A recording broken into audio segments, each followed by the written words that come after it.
brilliant night of League One action sees Derby County take pole position without even taking the field. Now, Portsmouth come away as title winners from this League One campaign. Bolton Wanderers drop to a 2-2 draw as Peterborough find 4 goals in a 4-1 win versus Fleetwood. There's some tight battles at the bottom with Burton and Cheltenham going head to head. But who came out on top on that one? Let's check out the league table and then let's check out the results.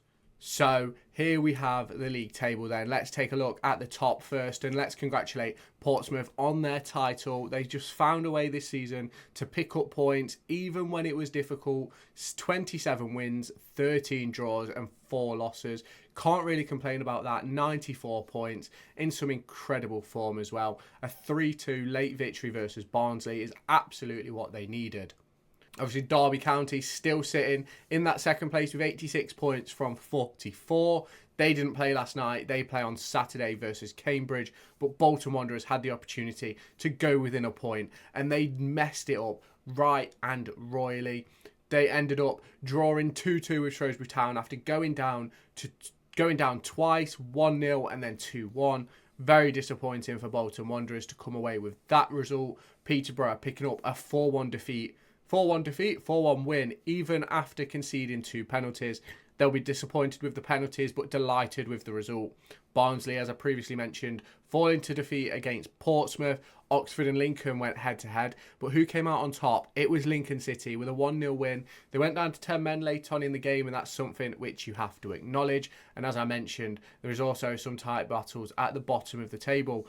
Burton Albion fell to a 2-1 defeat versus Cheltenham Town, giving Cheltenham Town the best possible opportunity to get out of the relegation zone. Now, they've lost 4 out of their 5 games, so it's going to be difficult to see them winning again, but it is very possible. They face Bolton on the weekend. Are Bolton going to do them a favour, considering Ian Everett's comments residing to the playoffs? Now, Port Vale also played. They faced Wycombe Wanderers and they fell to defeat also. Shall we now get into the first of the fixtures that we're going to look at today, and then let's do a roundup of all the League One action. If you have not done so already, make sure you hit that subscribe button down below or in this top corner. We're trying to hit 500 subscribers by the end of April. By the end of this EFL season, make sure you hit that red button down below or in the top corner. You can really help me do it. And let me know your thoughts on these midweek fixtures. Who do you think comes away as the victors? Obviously, Pompey taking the title is an excellent performance for them. So let me know your thoughts down below and I'll catch you in the next part of this video. So here we have game 1, and Port Vale probably weren't expecting much out of this game, but probably hopes that with Wycombe Wanderers having nothing to play for, they might have been able to pick up all 3 points. But unfortunately, that wasn't the case. Wycombe Wanderers scoring after just 4 minutes through David Wheeler. Now, Port Vale did end up getting back into the game. They scored just after half-time. But unfortunately for them, Longwick scored in the 86th minute, conceding them to a 2-1 defeat at home at Vale Park. Now, for me, I am a bit disappointed in Port Vale. They brought in Darren Moore earlier on this campaign. Now, obviously, they've also got the likes of Ikpazu up front.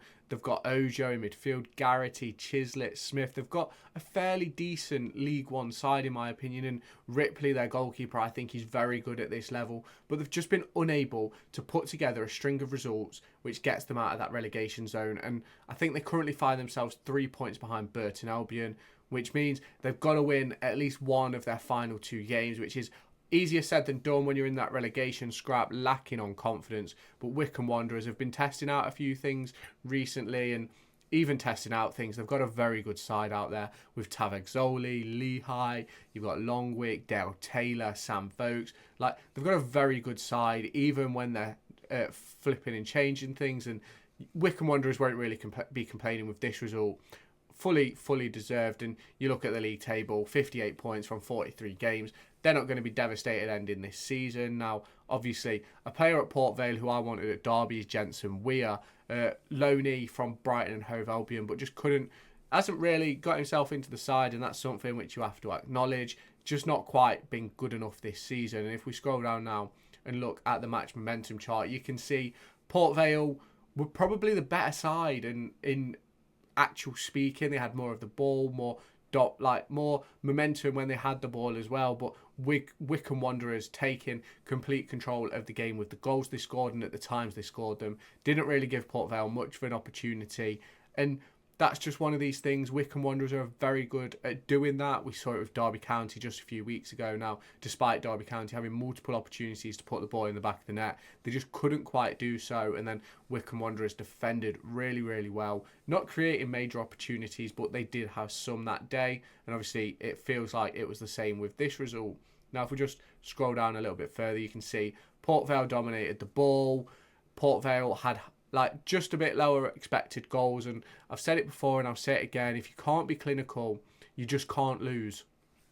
And that's what Port Vale failed to do, conceding 2 goals within the box. Now, most of Wycombe's shots were outside of the area in less dangerous positions, and you look at Port Vale, they've got 18 shots, and how many of those look like they're in the box in that shot map on the bottom left? And for me, if you're not going to take your opportunities, that's your fault. For me, you've got to take your chances, and Derby County showed at the weekend that we couldn't buy a goal from open play. 3 set pieces, 3 goals. Now, obviously, Port Vale don't have the quality that we have for set pieces or things like that, but it's one of those things that when you're down at the bottom end of the table, it can be the difference between relegation and staying up, and that's been the problem for Port Vale. So let's now take a look into the next game.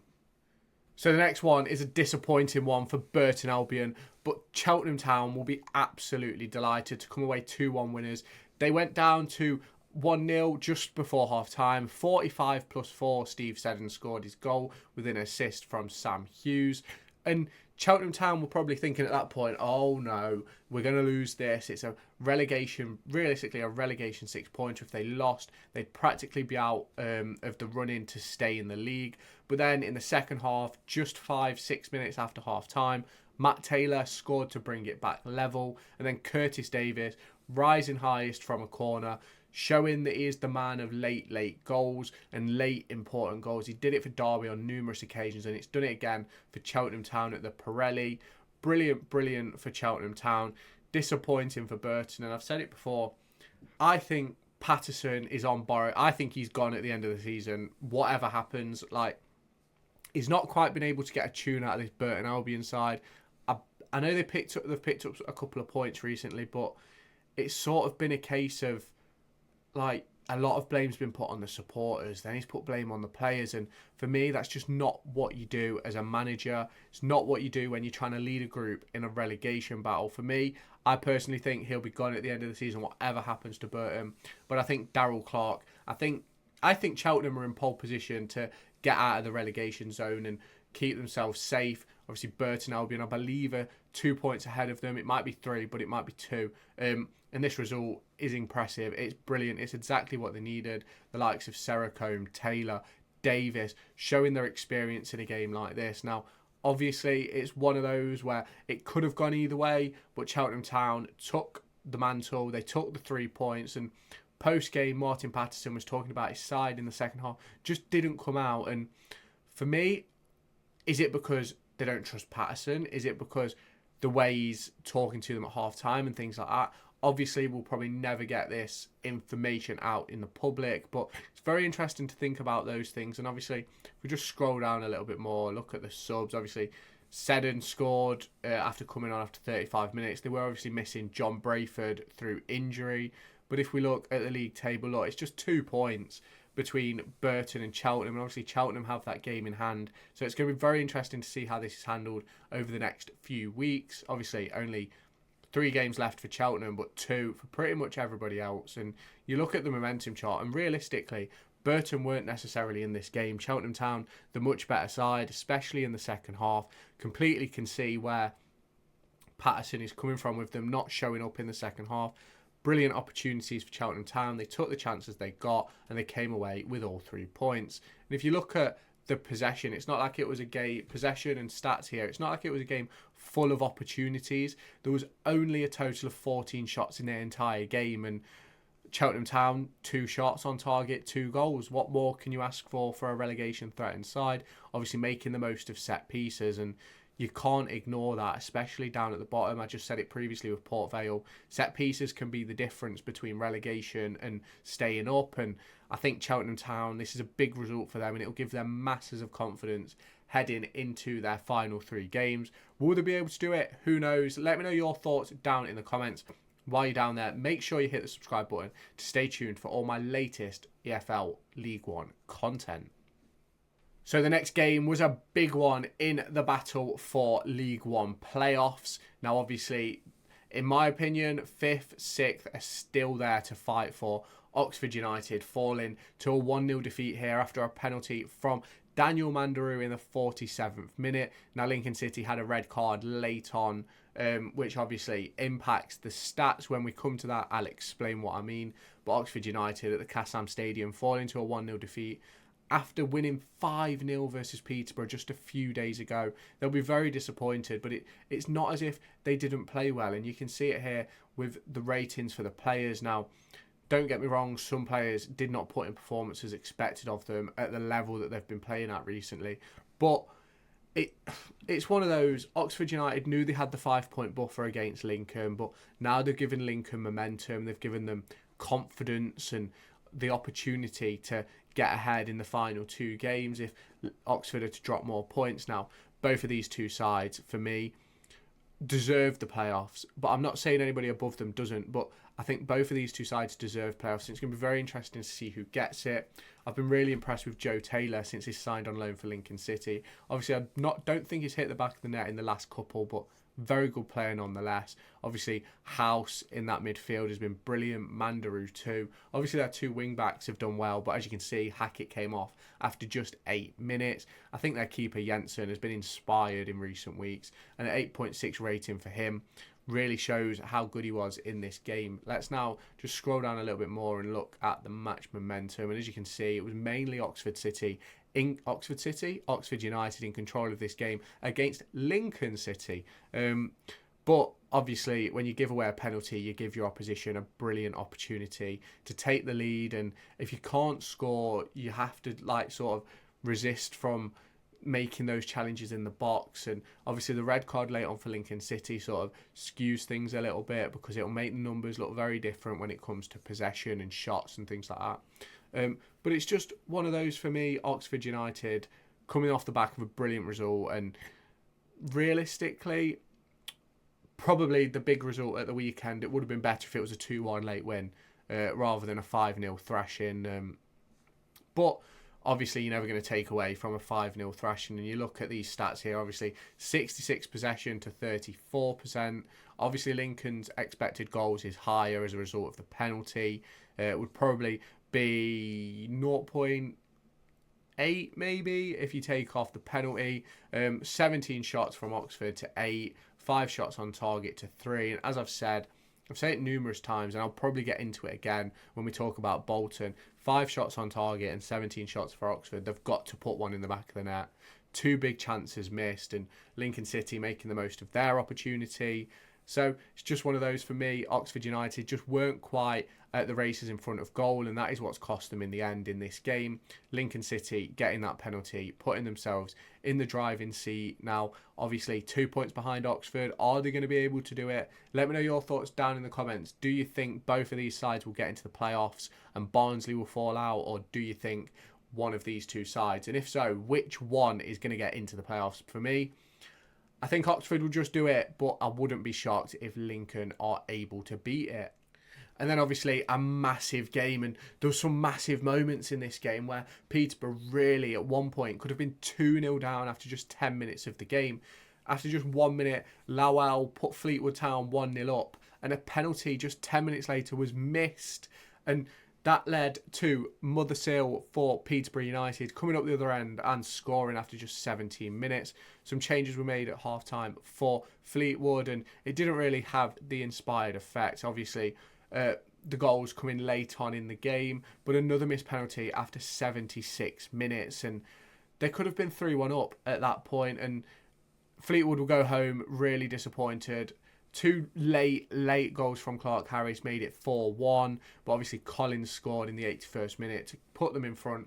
And again, just 5-6 minutes after the penalty, Very disappointing for Fleetwood, and I feel for the Fleetwood fans because there could have been 3-1 up in this game, and then it's a very, very different game. As we saw with Oxford, like, they took their chances against Peterborough, and Peterborough crumbled and ended up losing 5-0, and Fleetwood were very unlucky in this game, in my opinion. Obviously, through their own fault, but it's just one of those for me. They've got to take their chances, and I've said it time and time again. You take your chances, especially penalties, but you look at the quality between the two sides, and I'm not saying Fleetwood don't have good players in their side, but you look at the likes of Harrison Burrows, player of the season, Mason Clark, Collins, Edwards, Kiprianu, Steer saving 2 penalties.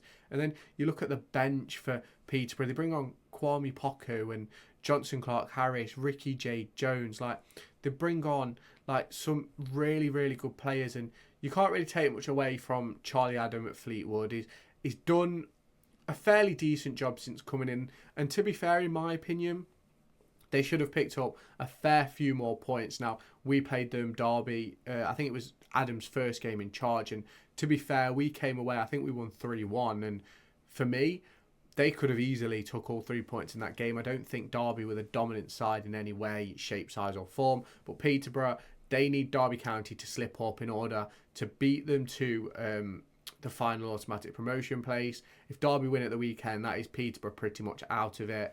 And we're just going to scroll down now and look at the match momentum. Obviously, Peterborough, the dominant side, as you would expect in this game. Now, even with the chances for Fleetwood, Peterborough are always going to be that side on top. They're always going to be the better side in this game. And I am a bit sad for Fleetwood. I think this is now them resided to League 2 for next season. Although they are still in with a shot, a very difficult shot, but they're still in it. Just 6 points at the bottom of the table is massive compared to 6 points at the top. So it's difficult. I do feel sorry for the Fleetwood fans. They've had a good run in League 1. It's now time for them to rebuild and reshape in League 2. Will they get back up next season? Let me know your thoughts down in the comments. And if we just scroll down now and look at the match stats, obviously you can see the domination from Peterborough. 652 completed passes at 89% accuracy, 2.71 XG. Obviously, Fleetwood with their 2 penalties probably amassed 1.6 XG with them.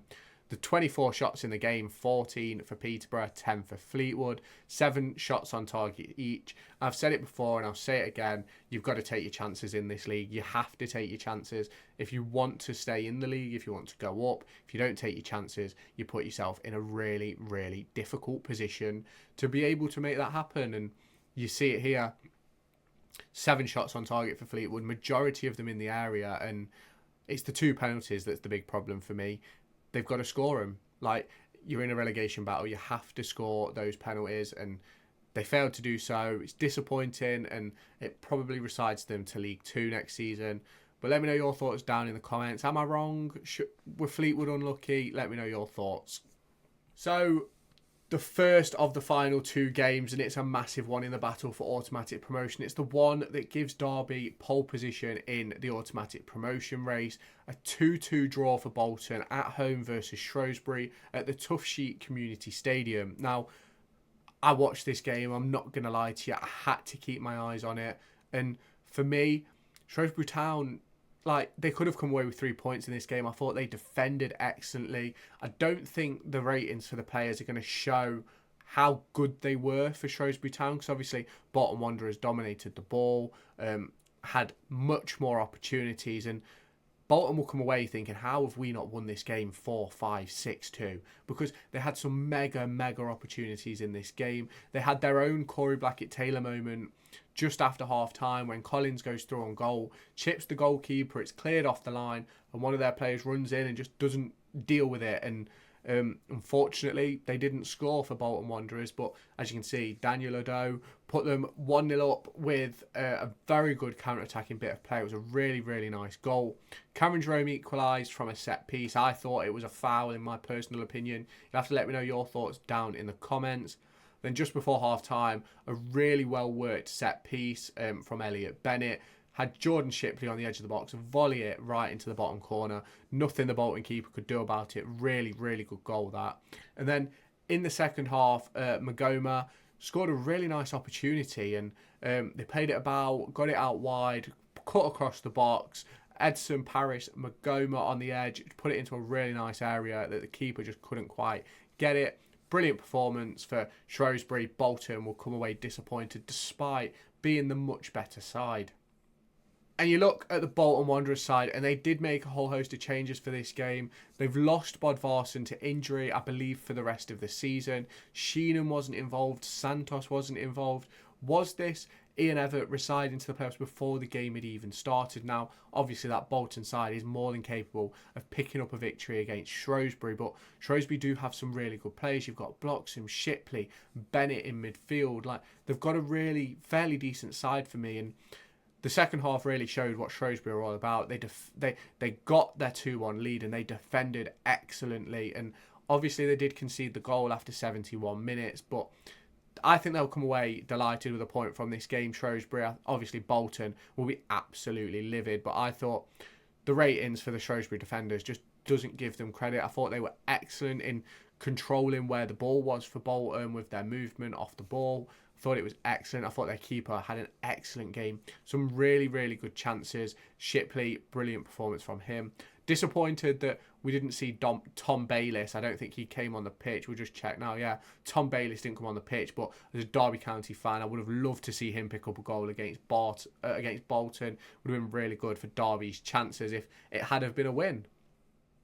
We look now at the match momentum, and it's no shock to me that Bolton have all the momentum in this game, but what we've got to acknowledge is they just weren't able to put their chances away, and it's yet another game for Bolton where they have unreal amounts of opportunities that some teams don't get over 3-4 game periods, and they've had it in just this one game, and Bolton Wanderers will be livid to come away as 2-2 draw with just a point, and realistically does put them as playoffs. Like, that's just how it is how it is, and Ian Evatt admitted that in his post-match. But is that taking the pressure off? Because obviously we do know Derby County can drop points. Will they drop them at Cambridge or Carlisle? Who knows? But for me, I've got my fingers crossed for that promotion party on the 27th of April.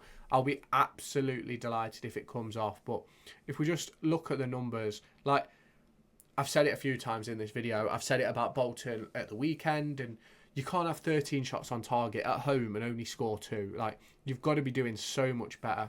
2.28 XG for Bolton with 25 total shots. Like, absolutely dominated this game, and you can't deny that for Bolton. But if you're not putting your chances away, you can't win games, and it's that simple. You score twice at home, you shouldn't concede twice at home. But like, they'll be delighted to obviously take a point, because they could have lost this game quite easily. It's not like Shrewsbury didn't have the chances to win the game, because they did. And Bolton were very lucky with their first goal, in my opinion. I thought it was a foul. You'll have to let me know your thoughts in the comments. But the second goal, really nice. Not much you can take away from that.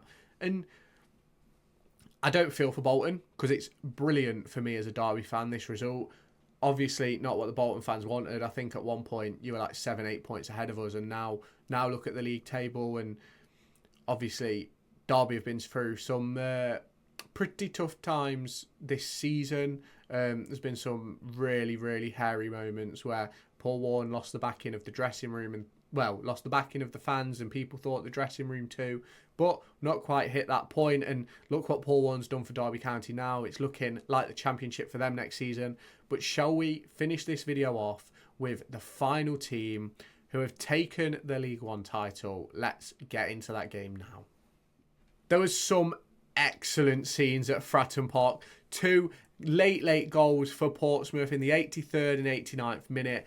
Gives them a 3-2 win over Barnsley. It's just another showing of why Portsmouth are in the position they're in. Going behind in this game twice, similarly to the game versus Derby County. And they come away with 3 points, and I just don't know how they do it. I think Messinho deserves some incredible credit. He has been incredible this season, fully deserving of that Manager of the Year award for League One in his first full campaign. And you just scroll down, you look at the 2 lineups. It's not as if this Barnsley side is worse than the Portsmouth side on paper. 2 very good teams, and McAtee picked up a goal, Devante Cole. But then you look at Portsmouth and you've got Yengi picking up a goal, Shaughnessy, Bishop scoring, White picking up an assist, and Marlon Pack. Like, captain supreme. Absolutely delighted for him. Now, he was a player that was wanted by Derby County just after administration. He obviously chose to go to Pompey. Turned out to be a very good decision for him.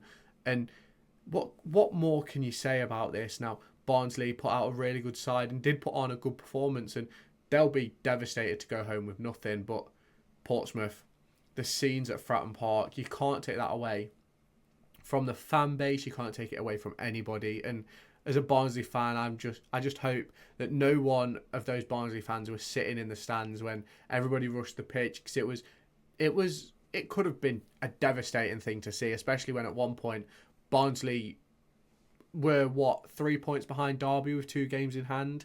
So it's difficult to talk about for Barnsley, because they think it probably should have been them, but their recent form just has really sort of seen them drop off. And you think about it, I think Derby were on 66 points at one point, and Barnsley were on 60 with 2 games in hand, and then Barnsley beat Derby. And did Barnsley beat Derby or whatever happened, sort of thing, right? Like it goes round and round, like this football wheel. It's crazy, and Barnsley were really in it, and all of a sudden they're now looking like they could fall out of the playoffs.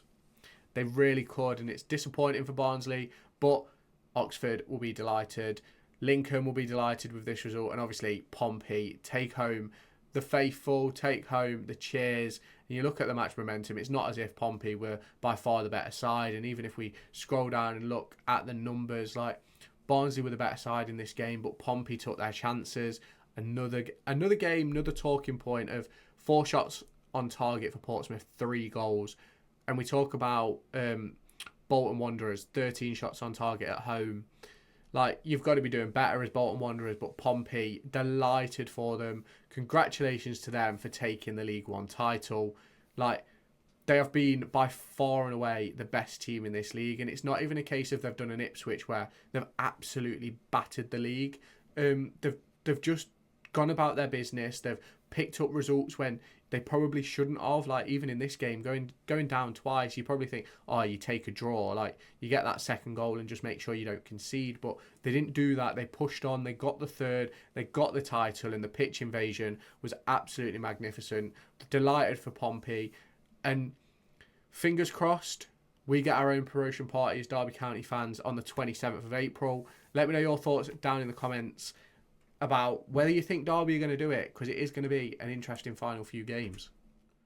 So, to close out this video, I just want to give a big congratulations to Portsmouth, John Massinio and Marlon Pack. They should be absolutely delighted with themselves. But Bolton dropping points, giving Derby the advantage in that automatic promotion automatic promotion race. So let me know your thoughts down in the comments. Make sure you hit subscribe while you're down there, and I'll catch you in the next video. Make sure to go and find me on TikTok, pictured here, and Twitter, pictured here. These are the places where I'll keep you all up to date with all my upcoming videos and my thoughts and feelings around the Formula 1 and football weekend.